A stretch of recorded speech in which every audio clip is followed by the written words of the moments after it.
Bismillahirrahmanirrahim. Assalamualaikum warahmatullahi wabarakatuh.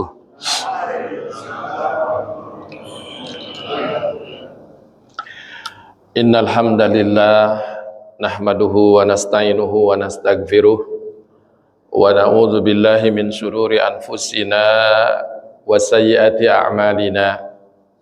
May yahdihillahu fala mudilla lahu wa may yudlil fala hadiyalah. Asyhadu an la ilaha illallah wahdahu la syarikalah wa asyhadu anna Muhammadan abduhu wa rasuluh alladzi la nabiyya ba'dah. Allahumma fassalli wa sallim wa barik ala Rasulillah wa ala alihi wa junudih wa man jahada fi sabilillahi bi ihsanin illa yaumil qiyamah.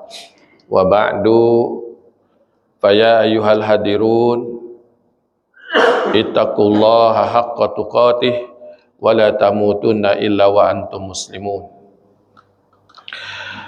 Hadirin jamaah salat subuh Masjid Al-Muqarrabin yang dirahmati Allah, tiada ungkapan yang paling baik untuk kita sampaikan di pagi hari ini setelah kita mewujudkan syukur kita kepada Allah melalui satu ibadah yang mulia, yaitu melaksanakan sholat subuh berjamaah di masjid kita ini, yaitu dengan bersyukur atas segala nikmat yang telah Allah berikan kepada kita. Nikmat hidup, nikmat ibadah, nikmat iman, nikmat Islam, nikmat sehat, nikmat ukhuwah. Ya, saya sebut nikmat ukhuwah, nikmat persaudaraan. Karena kehadiran kita di sini juga haruslah mewujudkan arti atau makna dari persaudaraan itu. Oleh sebab itu, berbahagialah mereka yang tidak sulit merapatkan barisan, merapikan barisannya ketika diminta oleh para imam. Dalam sebuah hadis, baginda Rasulullah SAW pernah memberi kita kabar gembira, yaitu yang terbaik di antara kalian adalah yang paling lunak, lembut bahunya tatkala diluruskan ketika sholat.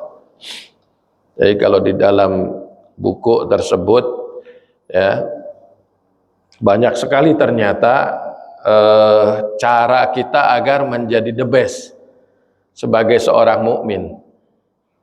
Ya kan, orang karakternya beda-beda.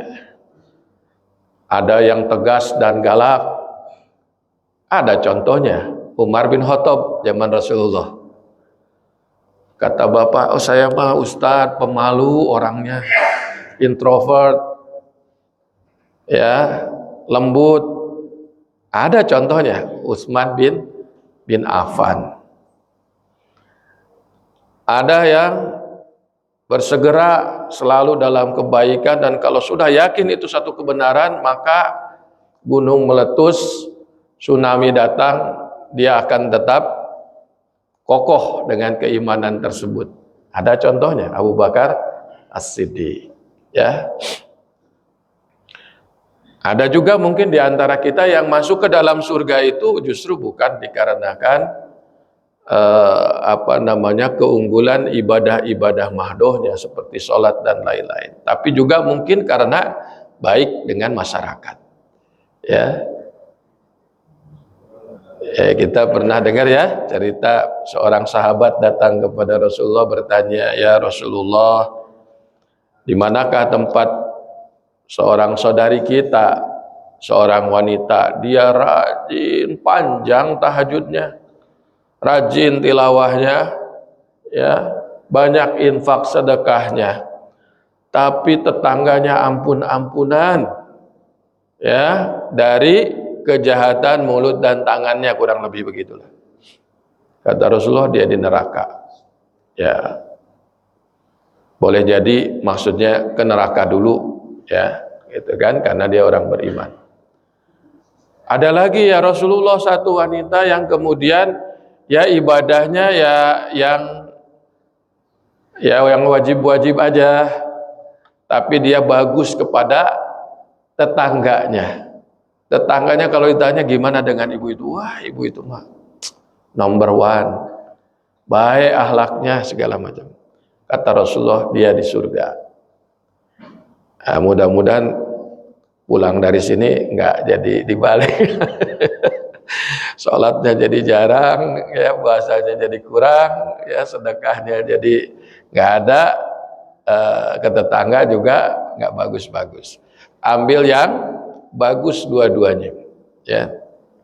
Jadi banyak jalan menuju surganya Allah, dan saya yakin kita hari ini hadir di sini sedang menuju ke sana, sedang menuju ke arah kebaikan yang sering diimpikan oleh banyak orang, yaitu kita wafat dalam keadaan husnul khatimah. Mudah-mudahan Allah menjadikan kita semuanya yang hadir di sini dan keluarga besar serta orang yang kita cintai wafat dalam keadaan husnul khatimah. Amin ya Allah ya Rabbal alamin. Ma'asyiral muslimin rahimakumullah, jamaah salat subuh yang dirahmati Allah, sebagaimana yang kami sampaikan kepada DKM bahwasannya pada kesempatan kali ini kita akan mentadaburi surat berikut, yaitu surat Abasa, ya, surat Abasa.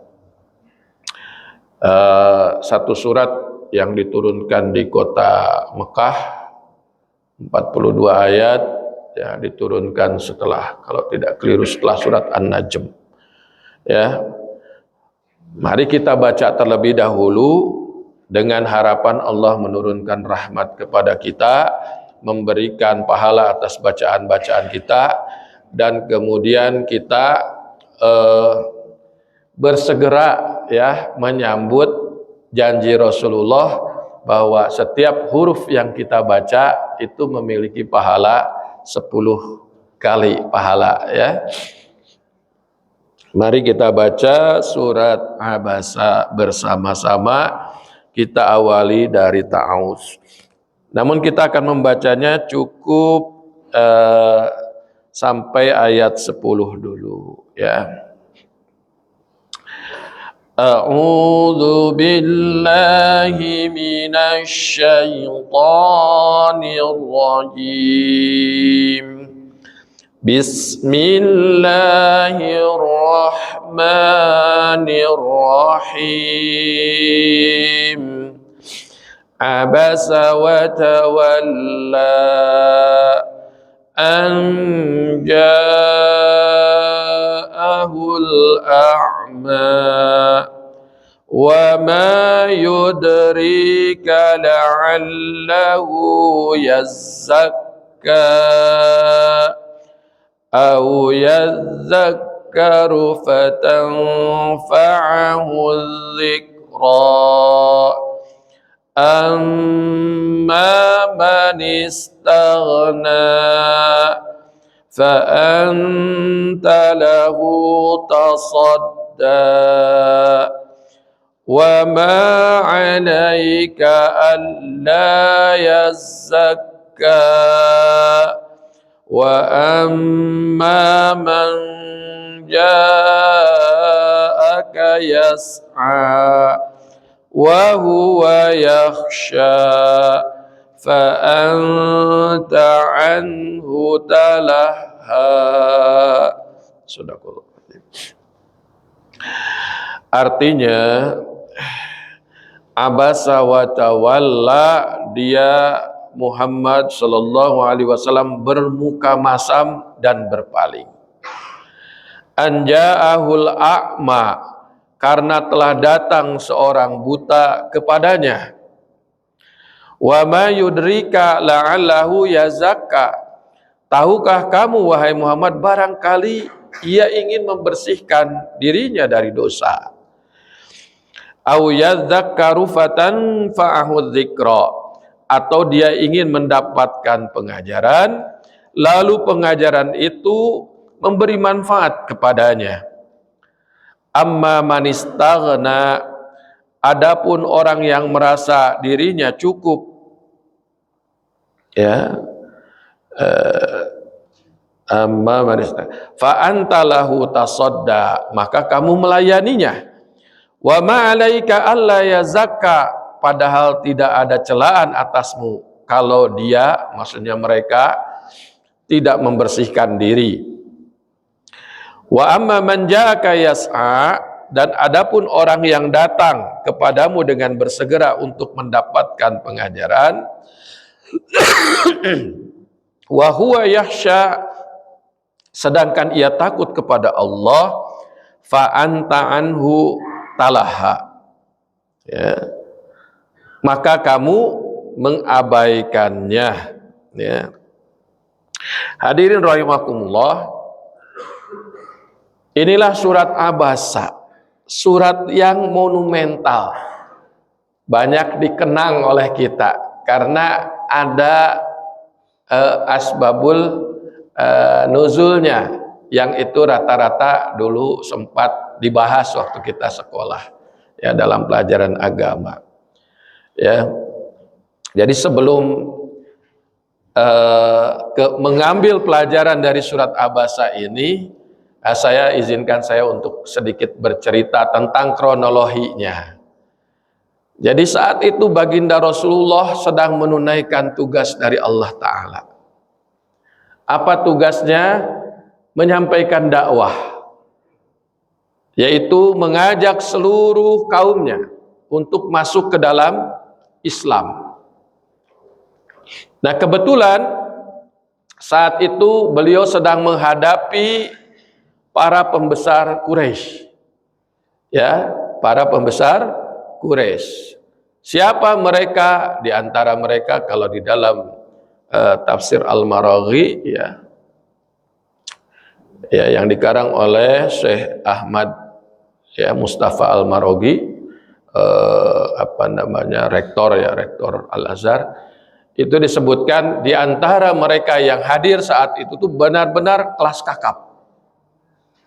kakap di Mekah. Mungkin kalau sekarang tuh di Indonesia tuh disebutnya taipan di kita lah, ya, taipan di kita. Itu ada Walid bin Mughirah, ya, kemudian ada lagi Amru bin Hisham.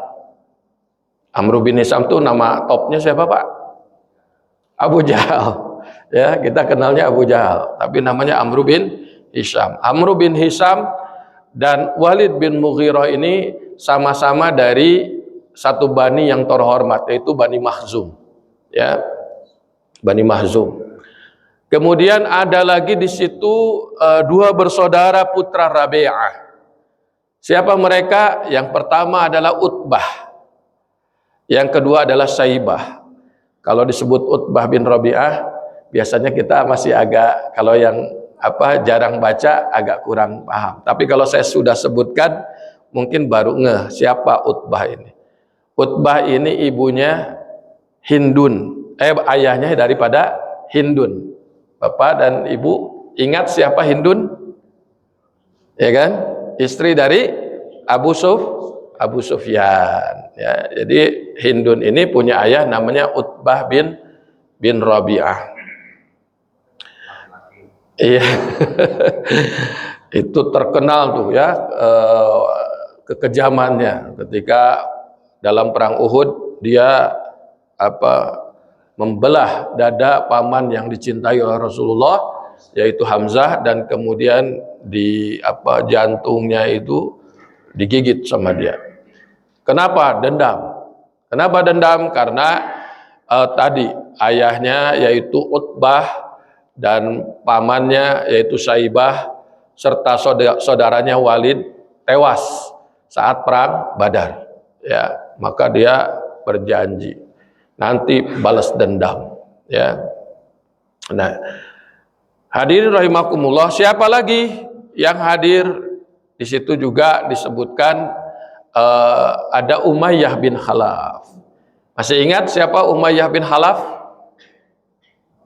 Tuan dari siapa, ibu-ibu? Umayyah bin Khalaf tuannya siapa? Betul, tuan dari Bilal bin Rabah. Ya, yang menyiksa Bilal bin Rabah dengan biadab. Ya. Dan satu lagi kalau di dalam tafsir Al-Maraghi disebutkan ada Al-Abbas bin Abdul Muthalib, yaitu paman Nabi. Kalau kata orang Sukabumi itu batur sakulah sakolih. Ya. Jadi kamana ya kacai jadi saluwi gimana terus? Ya. Jadi kemana-mana bareng. Itu Abbas. Rasulullah tuh sayang banget sama Abbas. Tetapi bagaimana itu alot sekali ya pembicaraan itu. Rasulullah ingin sekali orang-orang ini masuk ke dalam Islam. Karena terbayang oleh Rasulullah sama kira-kira dengan bapak-bapak, kalau bosnya kita pegang, ini belakangnya mesti ngikut. Jenderalnya kita pegang, pasti anak buahnya ikut. Sering nggak Pak kita berpikir begitu? Ya, pegang aja jenderalnya, bawahnya pasti ikut. Jadi ini pikiran yang sangat normal. Di dalam dakwah pun begitu. Kalau kita ingin berhasil, wah pegang dulu pimpinannya. Di dalam dakwah di negeri kita pun demikian dulu. Para ulama terdahulu ya sambil berdagang menikahi putri dari para raja di Jawa ini, ya di Nusantara ini. Apa yang terjadi? Putri tersebut kemudian didakwahi masuk Islam dan kemudian keluarganya masuk Islam.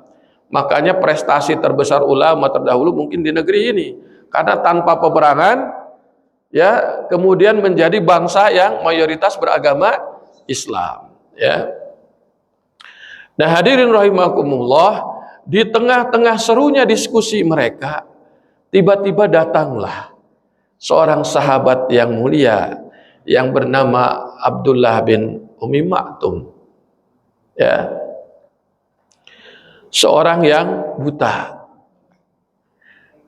Kemudian datang ke pertemuan itu dan memanggil-manggil ya Rasulullah, ajarkan aku ya ayat yang baru turun kepadamu, ajarkan aku pelajaran yang Tuhanmu berikan kepadaku, ya.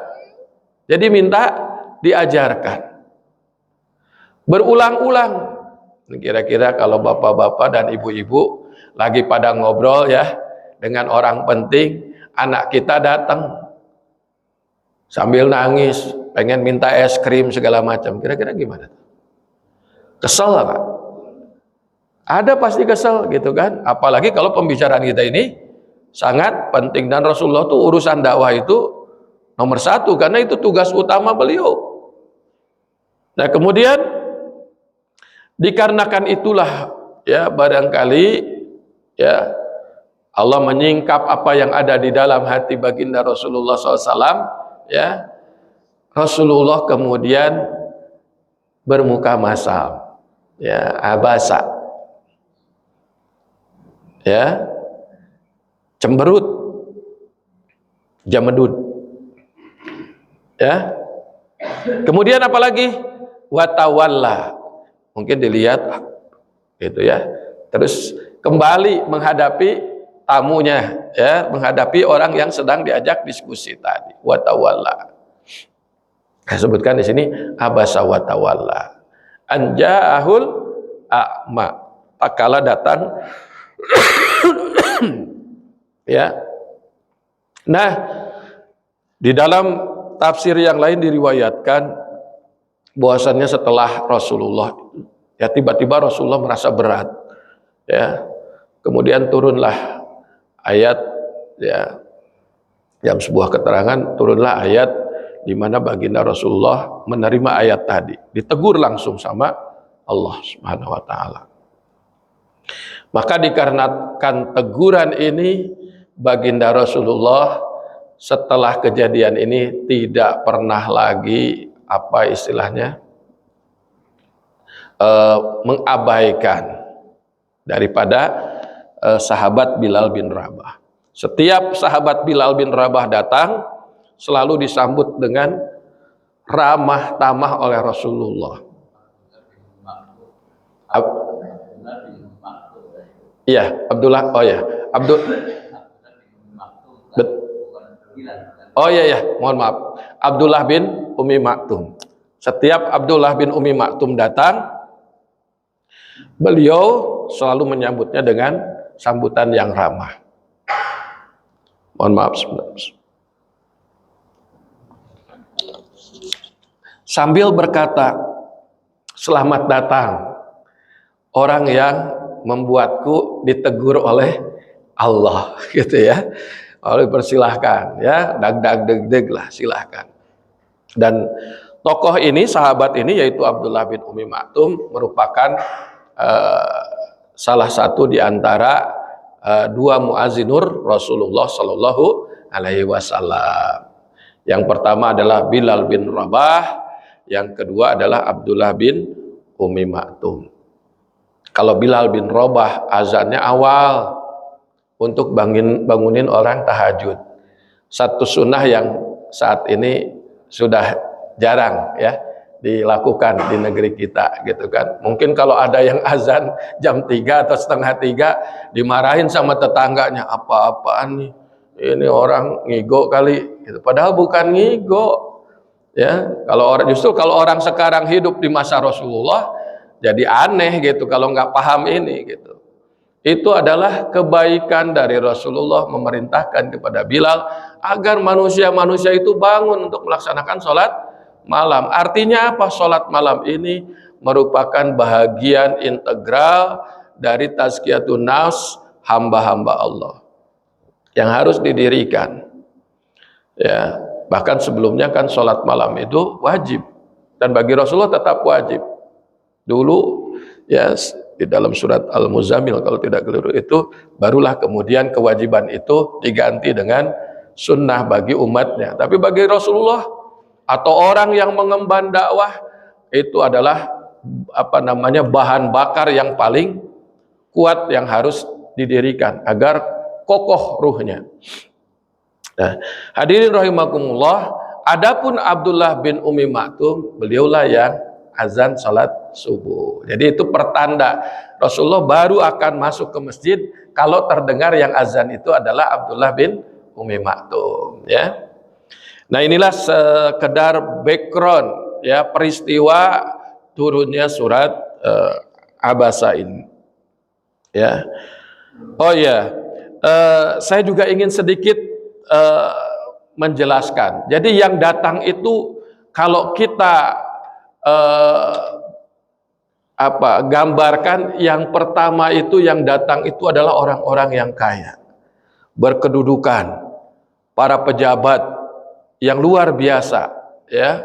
Kalau saya sebutin satu persatu itu bagaimana mereka itu, maka kita akan tercengang betapa hebatnya mereka. Adapun yang kedua itu adalah orang biasa, bahkan mohon maaf memiliki kekurangan, yaitu tidak bisa melihat atau tunanetra. Ya, sini ada saudara kita ya, Bapak Yusron ya. Kalau ini Rasulullah pernah tanya kepada Abdullah bin Umi Maktum, sejak kapan kau buta? Maka dijawab bahwa aku sudah buta sejak dari kecil. Dan Abdullah bin Umi Maktum ini masih ada kekerabatan dengan Khadijah binti Khuwailid, yaitu istri pertama Rasulullah Shallallahu Alaihi Wasallam.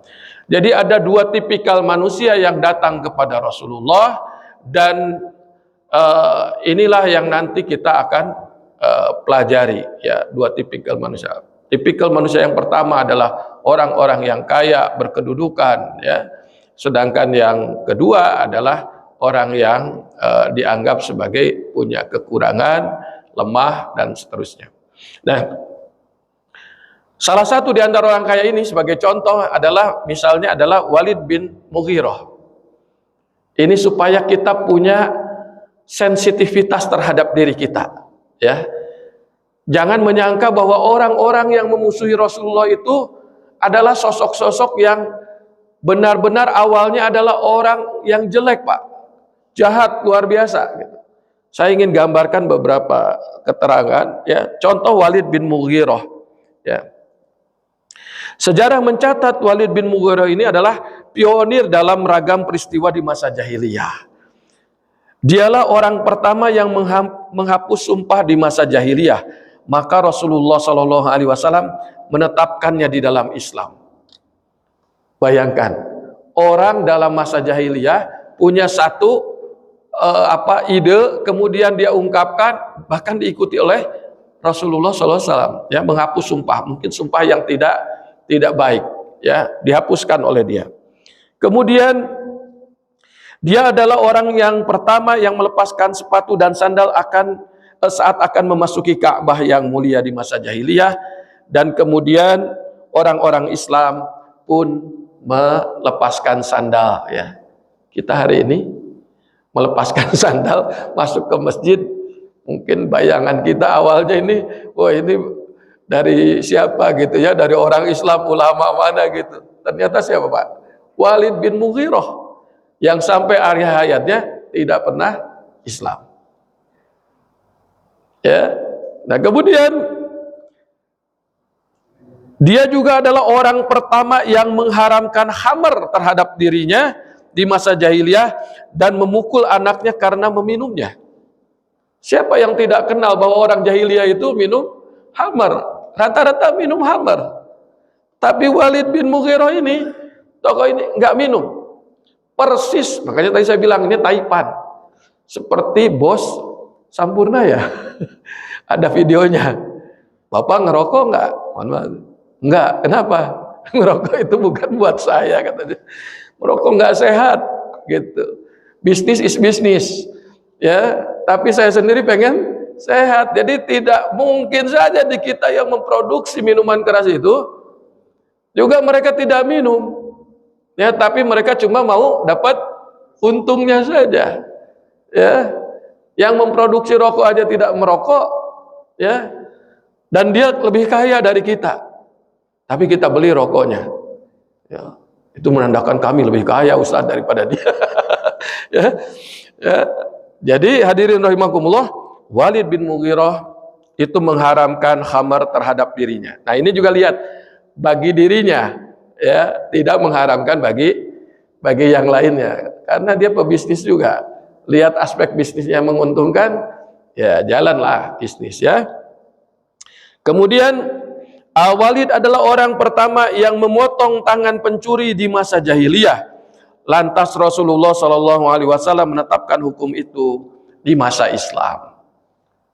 Ya, potong tangan itu ditetapkan oleh Rasulullah. Makanya innama bu'itsu liutammima makarimal akhlak. Sesungguhnya aku ini diutus untuk menyempurnakan akhlak. Artinya kalau ada akhlak yang baik pada masa jahiliyah, Rasulullah tidak kemudian menghapuskannya, justru malah ditetapkan. Menyambut tamu itu akhlak orang Arab, ya. Sebagian di antara tokoh-tokoh yang tadi saya sebutkan itu ada disebut sebagai orang yang istilahnya pemberi bekal perjalanan. Jadi kalau orang mau bepergian, orang Arab itu nggak perlu lagi mikir untuk bekalnya, mau berangkat kemana gitu, ya. Itu nggak usah mikir, datang aja ke dia, pasti dikasih, pasti, karena itu udah jadi trademark, ya. Pertanyaannya hadirin rahimakumullah, orang sebaik ini kenapa kemudian tidak masuk Islam? Dari sini kita belajar bahwasannya hidayah yang Allah berikan kepada kita itu mahal harganya. Mahal harganya. Orang sudah kaya, orang sudah baik, nggak dapat. Ya, kita dikasih gratisan sama Allah. Kalau kita nggak bersyukur, keterlaluan dengan hidayah yang Allah berikan kepada kita, ya. Kalau disebutkan yang lain lagi luar biasa. Nah, cuma disinilah kemudian iblis bermain, ya. Orang kalau sudah banyak julukannya, dipuji-puji, itu kemudian termakan oleh pujian-pujian tersebut. Inilah yang terjadi pada Walid bin Mughirah. Dia dengan keluarganya berusaha untuk membesarkan kaumnya, sampai akhirnya itu memakan dirinya sendiri ketika Rasulullah kemudian yang orang secara harta tidak kaya, ya, ternyata sampailah wahyu itu kepada dia, maka ada pertanyaan di dalam dirinya. Kenapa kok wahyu itu sampai kepada Muhammad bukan kepada saya? Itu jadi problem. Ya, itu yang jadi problem, egonya muncul. Ya, ego kesukuan dan kemudian sum'ah, ujub terhadap dirinya. Ini penyakit yang sangat berbahaya yang bisa menutup kita dari pintu-pintu hidayah yang sesungguhnya. Setiap saat hidayah itu mengetuk diri kita, tapi yang bisa menutup atau membukanya ya kita sendiri. Seperti contohnya Walid bin Mughirah tadi. Ya. Jadi hadirin rahimakumullah, pelajaran yang pertama yang bisa kita petik di sini adalah bahwa sesungguhnya Allah Ta'ala menegur Rasulullah, ya, saat Rasulullah memprioritaskan orang-orang yang kaya dan merasa cukup. Padahal datang kepadanya orang-orang yang benar-benar bersungguh-sungguh ingin mensucikan diri dan mengambil pelajaran dari beliau baginda Shallallahu Alaihi Wasallam. Langsung ditegur oleh Allah. Maksud Allah, kalla, jangan begitu. Ini dong, utamakan orang yang lebih bersungguh-sungguh. Artinya ketika Bapak, Ibu, hadirin rahimakumullah, sedang mendakwahi seseorang juga utamakan orang yang memang punya kesungguhan untuk mendapatkan ilmu, ya, dibandingkan orang yang bermalas-malasan. Ini masalah prioritas. Supaya apa? Supaya kemudian orang-orang yang sudah bersungguh-sungguh itu tidak patah hati, patah semangat. Ya. Kemudian dia mulai ngerasain diri gitu. Oh, mungkin saya karena saya orang lemah. Oh, saya orang yang nggak punya, ya. Ya, saya pernah cerita juga di majelis ini dulu betapa kadang-kadang di masyarakat itu tanpa kita sadari kasta itu ada, walaupun kita selalu menafikannya. Ya, ya, insya Allah bukan di sini, tapi saya ingat saya pernah cerita ke bapak-bapak. Saya pernah diajak oleh ayah saya ketika ada seorang tetangga yang kemudian itu tidak ada yang datang saat meninggal itu, tidak ada yang mau ngurusin. Kenapa? Sangat miskin. Sangat miskin itu artinya tidak ada uang sholat mungkin, tidak ada uang tahlilan mungkin, ya, tidak ada makanan berkat segala macam, sehingga lambat sekali. Ayah saya bilang, ayo kita urus ini tetangga ini kelihatannya nggak ada kabar-kabarnya di masjid, nggak ada ini. Ini hal-hal yang mungkin bisa mengganggu, ya, ke dalam tatanan masyarakat Muslim kita. Adapun pelajaran yang kedua ini adalah terkait dengan adab di dalam belajar. Ya, yang pertama adalah adab bagi kita, termasuk saya sebagai penuntut ilmu. Yang pertama tentunya adab penuntut ilmu itu adalah ikhlas. Ikhlas itu semata-mata kita mencari ilmu Allah itu sebagai bekal bagi kita untuk beribadah. Karena ibadah yang kita lakukan sehari-hari itu haruslah berlandaskan kepada ilmu. Jangan berlandaskan kepada zon, jangan berlandaskan kepada kila wa qala, ya. Jadi walaupun kita sudah mandek, sudah bagus salat kita, tetap hadirin rahimakumullah, baca kembali, asah kembali ibadah kita sedapat mungkin sesuai dengan tuntunan Allah dan Rasulnya, ya.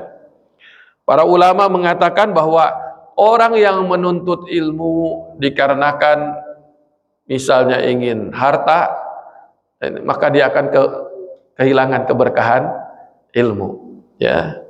Ya, kadang-kadang kan, ya, anak-anak jujur walaupun itu mungkin dikasih tahu sama orang tuanya, ya. Kenapa mesantren, nak? Saya pengen kayak penceramah A gitu. Saya pengen jadi si fulan gitu. Ya, padahal jadi si fulan itu ya tidak mudah ya, dan sayang karena memang harusnya mencari ilmu itu tadi ditujukan untuk mencari ridho Allah Ta'ala. Yang kedua, mukmin sejati harus memiliki semangat ya, para penuntut ilmu harus memiliki semangat, hamasah di dalam belajar mencari ilmu walau memiliki keterbatasan. Walau memiliki keterbatasan. Abdullah bin Umi Maktum memiliki keterbatasan pandangan. Maka itu tidak menghalanginya untuk mendatangi Rasulullah untuk belajar. Apalagi kita yang diberikan kondisi badan sehat, ya, tidak memiliki kekurangan. Kekurangan itu menurut kita. Tetapi di dalam sebuah hadis qudsi, kalau tidak keliru, saya sempat baca, ada kabar gembira bagi orang yang diangkat matanya. Gitu. Tidaklah aku akhoda mengambil pandangan seorang hamba, kecuali balasannya adalah surga. Jadi orang yang diambil pandangan matanya dan buta oleh Allah, itu akan dijanjikan, kata Rasulullah, untuk dimasukkan ke dalam surga. Ya. Nah, yang ketiga, mencari ilmu itu sifatnya aktif, bukan pasif. Ya, tolabul ilmi faridatun ala kulli muslim. Ya, kewajiban untuk seluruh kaum muslimin, laki dan perempuan, itu wajib. Kenapa wajib? Karena kita punya tugas untuk beribadah. Ya, karena punya tugas untuk beribadah dan ibadah ini berdiri atas dasar ilmu, maka mencari ilmu menjadi wajib. Ya. Dan harus aktif, bukan pasif. Kemudian yang keempat, ilmu itu didatangi bukan mendatangi. Ya, kecuali seperti ini, ada majelisnya. Ya. Makanya pernah juga saya singgung juga di sini. Kalau bapak dan ibu punya cucu, ya, misalnya kurang kurang bagus bacaan Qur'annya, pengen dibaguskan bacaan Qur'annya, saran saya jangan panggil guru ke rumah. Saran saya antar anak kita untuk belajar, ya, ke masjid di sini misalnya kan, belajar tahsin dan seterusnya. Walaupun kita mampu, Ustaz saya punya duit, saya bayar loh. Bukan itu persoalannya. Persoalannya ilmu itu sebaiknya didatangi, bukan mendatangi. Ini juga bagian dari untuk kita mendapatkan keberkahan daripada ilmu tersebut. Ya. Kemudian kalau itu terkait dengan penuntut ilmu, ya masih banyak adab-adab yang lainnya, tetapi itu saja dulu terkait dengan surat ini. Kemudian adab guru. Yang pertama tentunya adalah ikhlas, ya. Ikhlas karena Allah Ta'ala. Ya, di dalam Quran tidak kurang 9 ayat yang mengingatkan kita semua dan terutama orang seperti saya dan para asatis di sini, ya. 9 ayat yang mengingatkan agar apa yang disampaikan dari Al-Quran itu tidak mengharapkan balasan dari manusia. Ya. Jadi in ajriya illa rabbil alamin, atau ilallah. Balasannya itu dari Allah Ta'ala. Kemudian berikutnya adab seorang guru itu juga menghormati murid yang sungguh-sungguh meminta ilmunya. Ya.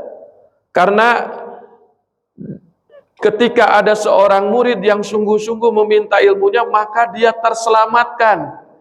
Terselamatkan dari apa? Terselamatkan dari menyembunyikan ilmu. Karena orang yang menyembunyikan ilmu pasti akan diazab sama Allah. Ada satu kebenaran ilmu dari Allah Ta'ala, ya, di satu komunitas, orang di situ tidak pada bisa baca Quran, ada orang yang bisa baca Quran, kemudian dia meneng-meneng baik, tidak nawari, ya. Beda kalau sudah menawari, tidak nawari. Ada yang mau belajar Quran di sini, silahkan, ya, datang ke saya, gitu kan. Kalau kita tidak nawari, saya khawatir kita akan ditegur oleh Allah Subhanahu wa taala dikarenakan termasuk orang yang menyembunyikan ilmu. Yang ketiga, tidak pilih kasih di dalam memberikan ilmu. Nah, ini jadi PR. PR bagi para ustadz, para guru, ya. Oh, ini mah orang tuanya kalau lebaran suka ngasih ini THR. Baik kita sama murid yang begitu, muridnya gitu kan. Terus wah ini mah orang tuanya nggak pernah ngasih gitu. Ya. Makanya di beberapa sekolah itu ada kebijakan nggak boleh menerima bingkisan dari orang tua. Karena gimana pun juga guru itu manusia. Ketika dia mendapatkan sesuatu dari orang tua, dia akan goyang gitu kan. Ya. Kalau ayah saya dulu menyiasatinya sebenarnya pengen berterima kasih atas didikan para guru itu gitu kan. Nanti biasanya kami setelah dibagi rapot ya udah selesai urusan gitu, ayah saya biasanya nih bawain ini hadiah kue atau apa ke guru gitu kan.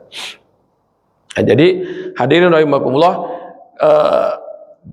tidak boleh pilih kasih, ya, tidak boleh pilih kasih di dalam memberikan ilmu. Kemudian tidak meremehkan murid yang lemah atau kurang dibandingkan murid yang lainnya yang mungkin kaya atau berkedudukan, ya. Di dalam surat Al-An'am ayat 52 Allah taala berfirman, "Wala tutridil ladzina yad'una rabbahum bil ghadati wal 'ashyi yuriduna wajhah." Dan janganlah engkau ya kemudian menolak, mengabaikan ya orang-orang yang atau menghardik dan seterusnya ya orang-orang yang senantiasa menyeru Tuhannya ya pagi dan petang karena mengharapkan pertemuan dengan Allah, mengharapkan keridhaan Allah taala. Kita harus hati-hati. Nah, kemudian hadirin rahimakumullah, apalagi pelajaran yang kita dapatkan dari ayat-ayat tersebut adalah tentang karakter penuntut ilmu sejati. Yang pertama, kita harus selalu berusaha untuk mensucikan diri. Ya zakat. Ya, kata Allah, Abdullah bin Ummi Maktum ini ya zakat, dia pengen mensucikan dirinya. Jadi apa tujuan kita hadir di taklim ini? Mensucikan dirinya, mensucikan diri kita. Mengikuti apa yang menjadi tugas para rasul. Walladzi ba'atsa fil ummiyina rasulan minhum yatlu 'alaihim ayatihi wa yuzakkihim. Ya. Kita dibacakan kitab, kemudian disucikan. Ini selama kita duduk di sini, kalau kita belum keluar, maka ada ikan-ikan yang memintakan ampun kepada kita di seluruh perairan di muka bumi. Ada malaikat yang berkumpul di sini memintakan ampun kepada Allah untuk kita. Siapa yang kita tidak butuh? Ya, di antara kita yang tidak butuh ampunan Allah taala, butuh kita semuanya. Yang kedua, haus akan ilmu, ya, yadzakar tadi ya disebutkan yadzakar.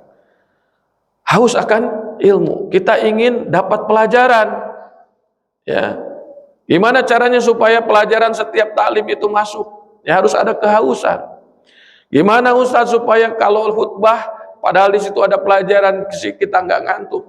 Ya kita harus haus dengan pelajaran. Ini kira-kira khotibnya mau menyampaikan apa ya? Ya, ketika sudah mulai menjelaskan, oh ini ada di mana ya? Pelajaran apa ya dulu ya? Nah, kita sambung-sambungkan dengan pelajaran yang sebelum. Oh iya benar. Di Ustadz yang ini juga menjelaskan seperti ini. Ketika otak kita kemudian bekerja, berusaha untuk memahami ilmu, insya Allah kita nggak akan ngantuk. Ya. Kemudian yang ketiga, bersegera dalam menuntut ilmu. Yas'a, kita bersegera dalam menuntut ilmu. Jadi karakter penuntut ilmu itu bersegera, nggak malas-malesan. Dan yang keempat, takut kepada Allah, yaitu yahsya.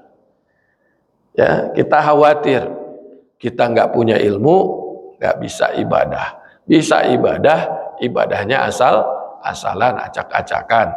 Gara-gara itu ibadah kita mardud, tidak diterima. Gara-gara tidak diterima, kita akan mendapatkan murka Allah. Ini yang kita takutkan. Ya. Nah, tapi ingat, bagian terakhir daripada penjelasan ini adalah bahwa ada yang bisa menghambat datangnya ilmu. Yang pertama adalah kecukupan, rasa cukup, istigna. Kalau kita ngerasa cukup, pasti kita males. Ini udah pernah nih. Ini udah pernah. Padahal yang saya rasakan, kita datang kepada satu majelis, pasti ada selalu tambahan ilmu. Walaupun dengan guru yang sama, walaupun dengan tema yang sama, pasti ada sudut pandang yang berbeda. Dan itu akan menambah kita pengetahuan kepada kita, pendalaman terhadap ilmu tersebut. Rasa cukup inilah yang kemudian sangat berbahaya. Yang kedua, kekayaan. Ya, karena kita kaya, mungkin kita panggil ustadz, tapi kekayaan itu menjadi blok. Karena ustadz ini kemudian seperti jadi pekerja kita. Nggak bakal dapat ilmunya itu. Ya, nggak bakal dapat ilmunya. Ya, makanya tadi saya sarankan kalau bisa seperti ini, hadir ke majelis-majelis ilmu, bukan kemudian didatangkan. Kecuali, Bapak mau mengadakan pengajian keluarga, di rumah dipanggil ustadznya, itu nggak jadi masalah. Ya. Kemudian kedudukan. Orang yang kedudukannya tinggi juga harus waspada. Kadang-kadang ini menjadi barrier bagi masuknya ilmu dan hidayah bagi orang tersebut. Siapa kamu? Ya. Jadi ustadz masih gitu-gitu aja hidupnya, gitu kan? Karena kedudukan kita tinggi, mana sih itu ya? Nah, ini menjadi bahaya kedudukan. Juga pada akhirnya adalah kesombongan. Kecukupan, kekayaan, kedudukan ini adalah modal dasar munculnya kesombongan. Dan kesombongan ini bukan pakai baju gagah-gagahan itu. Kata Rasulullah, yang disebut dengan sombong adalah batorul haq wa ghamtun nas. Ya, menolak kebenaran, menolak ilmu yang benar, dan kemudian meremehkan manusia. Ya. Nah, ini kalau udah kena penyakit ini kena penyakit nomor 1, penyakitnya iblis, yang menyebabkan iblis keluar dari surga. Makanya kata Rasulullah, la yadkhulul jannata man kana fi qalbihi mithla dzaratin minal kibr. Ya, tidak akan pernah masuk ke dalam surga orang yang ada di dalam hatinya walaupun sebesar biji zarah kesombongan. Kenapa? Loh, iblis itu dulu punya kesombongan mungkin sebesar biji zarah, dikeluarkan dari surga. Gimana ada kemudian manusia yang punya kesombongan bisa masuk ke dalam surga? Nggak bisa. Ya. Jadi kesombongan ini penyakit yang paling berbahaya. Dan yang terakhir, hadirin rahimakumullah, dan paling akhir yaitu fanatisme. Orang-orang yang tadi disebutkan, kecuali Abbas bin Abdul Muthalib, semuanya kemudian tewas di dalam perang Badar dalam keadaan kafir. Bahkan oleh Rasulullah dihitung, dimasukin ke dalam sumur Badar itu, kata Rasul. Gimana Walid bin Mughirah, gimana Utbah bin Rabi'ah, gimana Saibah, gimana Abu Jahal, apakah engkau sudah mendapatkan yang Allah janjikan kepadamu? Gitu. Aku sudah mendapatkan apa yang Allah janjikan. Bagaimana dengan kalian? Gitu, ngeri sekali. Ya, apa yang terjadi kepada mereka. Untungnya paman Rasulullah yaitu Abbas itu selamat. Ya. Dalam perang itu tertawan dia oleh kaum Ansor. Tertawan, kemudian Rasulullah karena saking sayangnya ya ngomong gitu, tolong jangan dibunuh Abbas. Terdengar oleh Umar bin Khattab, kata Umar bin Khattab, ya Rasulullah, engkau ingin aku menemuinya? Ya, temuilah, gitu kan. Kemudian Umar bin Khattab melobi kaum Ansor yang nangkep Abbas itu, mau nggak kamu bebaskan itu? Oh, mana bisa, gitu, kira-kira gitu. Tapi ini Rasulullah yang memintanya. Oh, kalau Rasulullah yang minta, saya bebaskan. Lalu dipanggil sama Umar bin Khattab. Kata Umar bin Khattab, wahai Abbas, segeralah engkau masuk Islam. Sungguh ya, keislamanmu lebih aku harapkan daripada keislaman bapakku, kata Umar. Maksudnya apa? Umar nih, ini bahasa kayak tawasul. Umar nih lihat Rasulullah sangat mencintai Abbas, Umar juga ikut mencintai ini. Jadi ingin dia juga mencintai orang yang dicintai Rasulullah. Pasti senang Rasulullah nih kalau sampai Abbas ini masuk Islam, ingin menyenangkan Rasulullah. Saya yakin Rasulullah pasti akan senang dengan keislamanmu. Dan aku sendiri lebih mengharapkan kamu masuk Islam dibandingkan mengharapkan ayahku sendiri Al-Khattab masuk Islam. Maka masuk Islamlah Abbas bin Abdul Muttalib. Jadilah dia pembela Islam yang luar biasa. Ya, hadirin rahimakumullah, inilah penjelasan singkat atau pelajaran-pelajaran yang bisa kita dapatkan dari kita membaca surat Abasa.